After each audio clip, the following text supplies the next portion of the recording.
Assalamualaikum warahmatullahi wabarakatuh.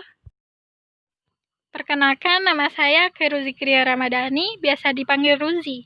Di video ini, saya ingin menjelaskan tentang diabetes mellitus. Untuk lebih mengenal diabetes mellitus dan mengetahui cara menanganinya, spesialis penyakit dalam RSUD Dr. Sarjito Bowo Pramono, SPPD, menjelaskan dengan konsep 5W plus 1H, yaitu what, who, why, when, where, dan how. Yang pertama, what? Diabetes mellitus adalah keadaan kadar gula atau glukosa dalam darah meninggi. Kondisi ini disebut hyperglikema. Penyakit ini juga disebut penyakit kencing manis. Yang kedua, who. Kebanyakan penderita diabetes mellitus adalah mereka yang berusia 30 tahun ke atas. Laki-laki dan perempuan memiliki faktor risiko yang sama untuk kejadian diabetes mellitus. Yang ketiga, why? Diabetes mellitus tipe 1 disebabkan oleh rusaknya sel beta pankreas yang bertugas untuk menghasilkan hormon insulin. Diabetes mellitus tipe 2, pasien bisa menghasilkan insulin, tetapi insulin tidak dapat berfungsi dan merangsang reseptor. Faktor-faktor yang dapat menyebabkan diabetes mellitus antara lain faktor genetik, imunologi, dan lingkungan. Yang keempat, when. Seseorang dikatakan menderita diabetes jika kadar gula darahnya sudah mencapai di atas 126 mg per dl di saat puasa atau di atas 200 mg per dl setelah puasa.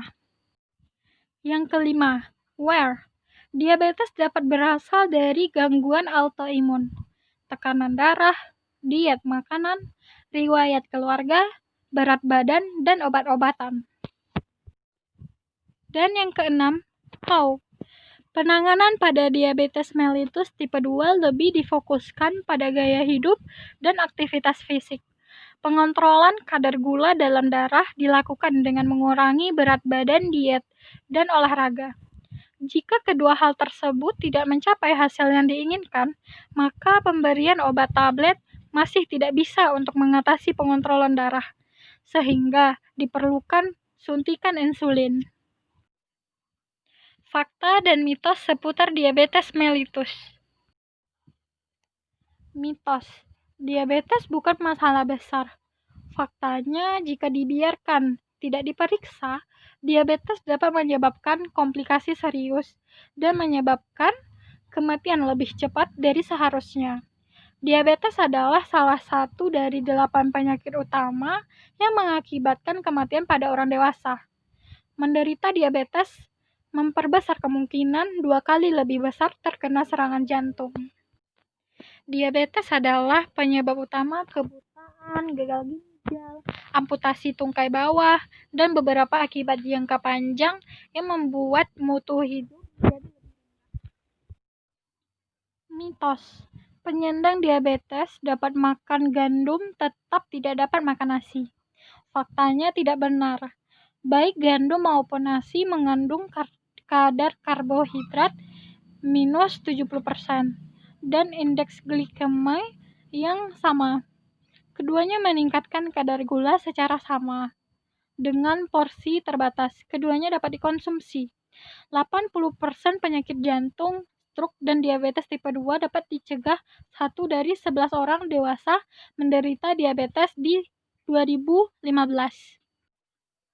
Mitos. Penggunaan insulin saat hamil dapat memberi dampak buruk bagi bayi. Faktanya, insulin tidak memberi dampak buruk pada bayi. Malah, kadar gula yang tinggi bisa memberi dampak buruk pada bayi. Hanya sedikit sekali insulin yang memasuki plasenta dibanding tablet oral, sehingga aman digunakan untuk mengendalikan kadar glukosa dalam darah selama kehamilan, karena pola makan dan olahraga saja tidak cukup. Mitos.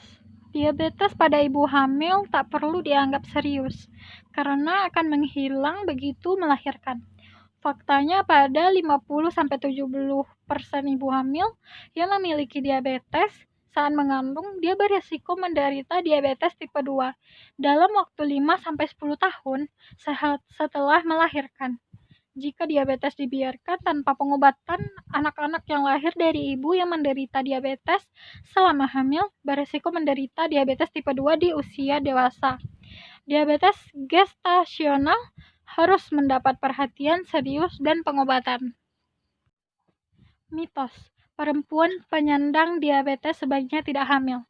Faktanya, dengan kontrol atau pengendalian gula darah yang baik, perempuan penyandang diabetes tetap dapat mengandung dan melahirkan bayi yang sehat. Mitos, penyandang diabetes tidak dapat menyumbangkan darah. Faktanya, penyandang diabetes tetap dapat menyumbangkan donor darah, selama kadar gula darahnya terkendali. Mitos, makanan ramah diabetes dan bebas gula baik bagi penderita diabetes.